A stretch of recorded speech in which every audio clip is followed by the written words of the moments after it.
Alis na kami, Super 5. Tungayan natin ang pagbitaw dito sa port ng Talahika. Ayan, standby lang.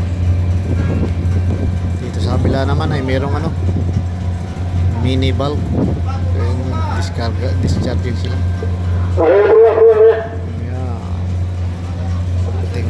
Tungayan natin ang pag-atras ng aming barko Super 5. At pakita ko sa inyo yung yung port dito. Ayun mga kaidol, ayun, medyo malayo ang aming nirampahan kanina. Nandun sa dulo yung mga mga paseo doon, medyo malayo-layo papunta rito. At nado sa kabila ang Super 6 at nado sa tulo ang Super 7 dangerous cargos ang kinakarga nila. Ayan, medyo yung pwesto natin ay nandito sa high bridge.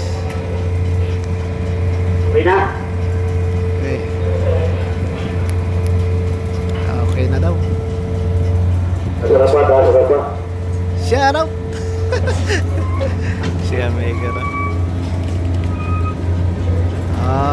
Tinataas na ang aming rampa. Sabay atras. Babiyahin na ulit. Tingnan nyo naman mga ito. Parang parang bus lang na maatras. Ayan o. Ayan o. Ito yung isang mini valve na. Ito yung si Super 15. Malapit na rin itong matapos. Papakita ko sa inyo, napakaganda nitong barko na to. Ayan, tingnan nyo mga ka-idol, malapit na rin yan matapos. Babiyahin na rin yan si Super 15. Parang bagong galing sa dry dock. Ang driving puti. Ayan o.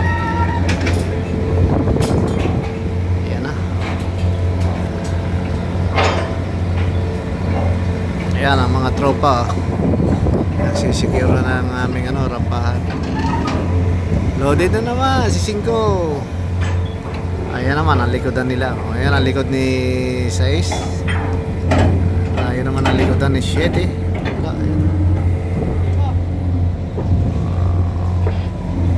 Wow, ganda ng tanawin dito.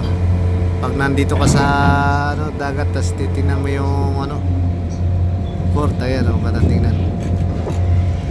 Mamili lang kayo kung saan kayo sasakay dyan mga ka-idol. Ayan o. Ayan ang pag-ikot ni 5. Ayan ang likuran ni ni 15. Ayan mga ka-idol o. Dito lang ito sa sa port ng Dalahican. Malakas-lakas ng hangin. Alright.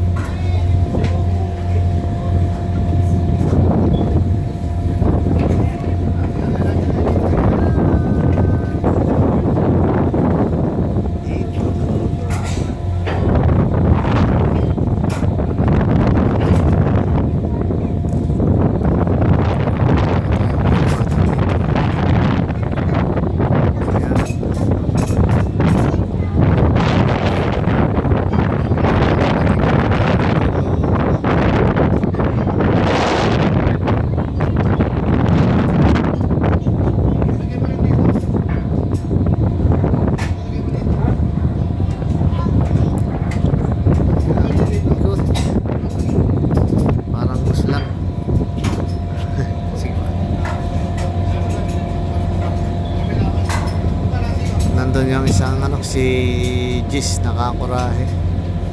Malapit na rin bumiyayan.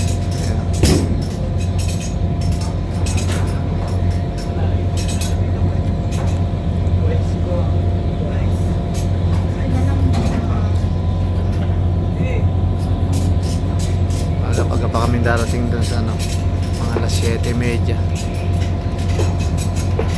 Oh.